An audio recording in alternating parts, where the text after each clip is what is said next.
একজন চাওয়ালা যদি দেশের প্রধানমন্ত্রী হতে পারে তাহলে আমি কেন পারবো না?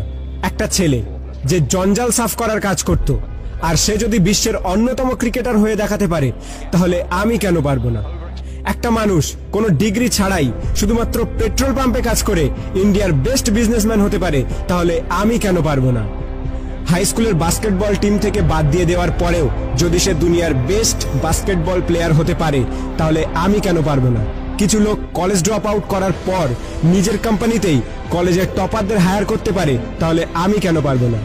এক ব্যক্তি যাকে নিউজপেপার কোম্পানি চাকরি থেকে বাদ দিয়ে দেয় কারণ তার মধ্যে নাকি ক্রিয়েটিভিটি কম ছিল, আইডিয়া কম ছিল, সেই ব্যক্তি যদি পরে মিকি মাউসের মতো ক্যারেক্টার ক্রিয়েট করতে পারে তাহলে আমি কেন পারবো না? একটা মানুষ যার গার্লফ্রেন্ড তার সাথে ব্রেকআপ করে নেয় এবং তাকে সমস্ত সোশ্যাল সাইট থেকে ব্লক করে দেয়, কিন্তু সেই ব্যক্তি পরে দুনিয়ার সব থেকে বড় সোশ্যাল নেটওয়ার্কিং সাইট ফেসবুক বানিয়ে দিতে পারে তাহলে আমি কেন পারবো না? এক ব্যক্তি 999 বার ফেল হওয়ার পরেও হার না মেনে 1000 বারের মাথায় বাল্ব আবিষ্কার করতে পারে তাহলে আমি কেন পারবো না? দুবার বিজনেসে ফেল হওয়ার পরে ডিপ্রেশনে গিয়ে পরপর 8 বার ইলেকশনে হেরে গিয়ে 9 বারের মাথায় আমেরিকার প্রেসিডেন্ট হতে পারে তাহলে আমি কেন পারবো না? এক ব্যক্তি যাকে নিজের কোম্পানি থেকে তাড়িয়ে দেওয়ার পরেও যদি অ্যাপেলের মতো কোম্পানি গড়ে তুলতে পারে তাহলে আমি কেন পারবো না?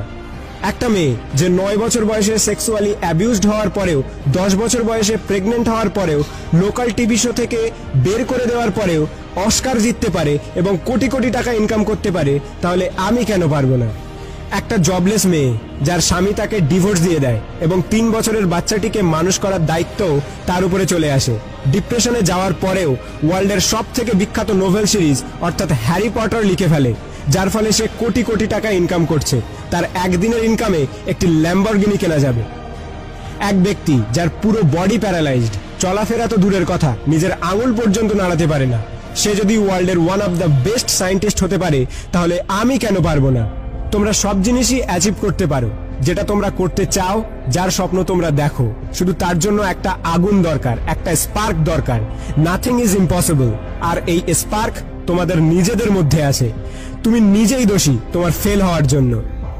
এখন তুমি যেখানে আছো সেটা তোমার অতীতের কর্মের ফল, এবং কাল তুমি কোথায় পৌঁছাবে সেটা তোমার আজকের কর্মের ফল হবে। আমার তরফ থেকে সবাইকে অল দ্য বেস্ট। যদি ভিডিওটি ভালো লাগে তাহলে লাইক করো, শেয়ার করো, আর তোমার মতামত কমেন্ট করে জানাও। আর যদি প্রথমবার আমার ভয়েস শুনে থাকো তাহলে প্লিজ চ্যানেলটিকে সাবস্ক্রাইব করো আর পজিটিভিটি দিয়ে নিজেকে ঘিরে রাখো। Please watch 2.0 signing off.